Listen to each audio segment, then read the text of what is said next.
This episode is geared toward my non-LGBTQ plus viewers. As I said before in the previous episode, even if you're not a part of the LGBTQ plus community, you can be an ally. How can I better support the LGBTQ plus community, Meg? I'd like to guide you on that.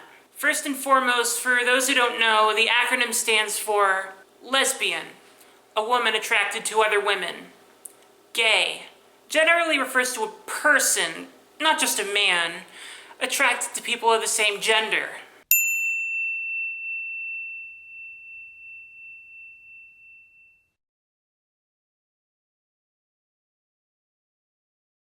Transgender, a person whose gender identity and gender expression are different from the sex they were assigned at birth. This is an umbrella term, as we express our gender in all sorts of ways, many of which differ from what society typically expects.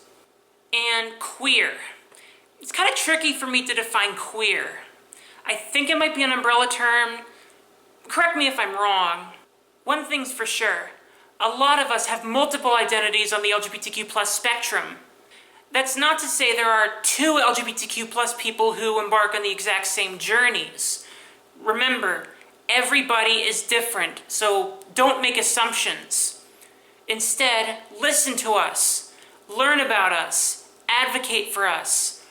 LGBTQ plus people, many of whom are in marginalized communities, are a combination of many identities. Plus means more, as in all other identities on the spectrum. But the acronym seems to vary a lot of times. Sometimes LGBTQ is used, sometimes LGBT is used, and so on and so forth. But none of these four letters must ever be erased. Now let's talk about coming out. When someone has come out to you, you may experience a range of emotions. It might be hard to know how to react, what to say, or how to take the next step to support the person. I may be openly trans most of the time, but simply put, who we come out to and when is solely our decision to make. This is because we put a lot of different factors into coming out to different people. Don't pressure us or take things personally. Furthermore, respect our boundaries. When we've told you about our sexual orientation or gender identity, don't go around telling other people about it without our consent. That's called outing. Even if you mean well, you're still violating our right of making a decision. When having a conversation with an LGBTQ plus person, it's normal to feel a little weird or to feel afraid you don't know what you're talking about, especially if the concept is new to you. But that shows you're eager to learn. It may take some time to process what the person has told you, and if it does, say so. If you feel like you're doing or saying something that's making them uncomfortable, ask if it's making them uncomfortable. Just be reassuring. None of this means coming out has changed how you feel about them. Let them know you still love, care for, support, and respect them just as much as ever. Here's another one. The word valid. Tell them they're valid. You can also ask respectful questions like, what can I do to support you? How would you like me to refer to you? Have you told anybody else? Would you like me to keep this between us?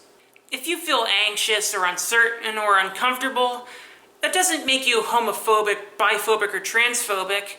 It can take some time to work these conflicting emotions. You can start by saying something like, thanks for being honest, so that the person feels they did the right thing by coming out to you. Only then should you begin to navigate your emotions by asking questions. There are plenty of ways to support the LGBTQ plus community, such as gatherings that include both LGBTQ plus and straight cisgender friends and family.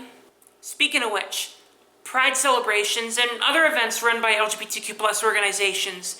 You can even support these organizations as an ally.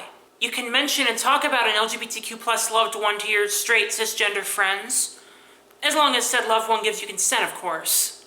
Invite an LGBTQ plus loved one's partner along with them to a gathering. Have a discussion with the person about their lives and the issues they might be facing. Start using inclusive language.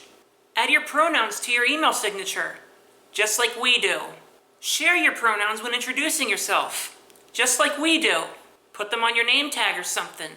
You just can't assume one's pronouns based on their appearance.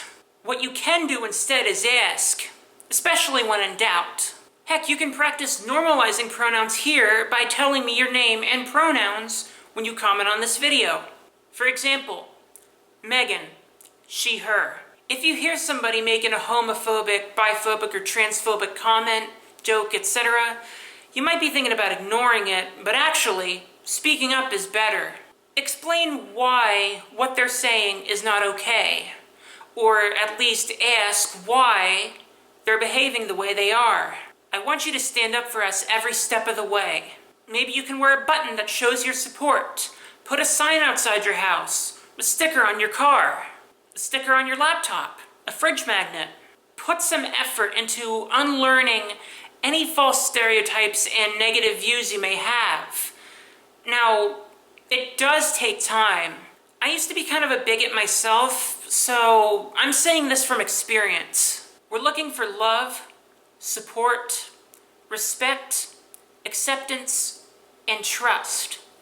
Listening to us is key to understanding what we're experiencing.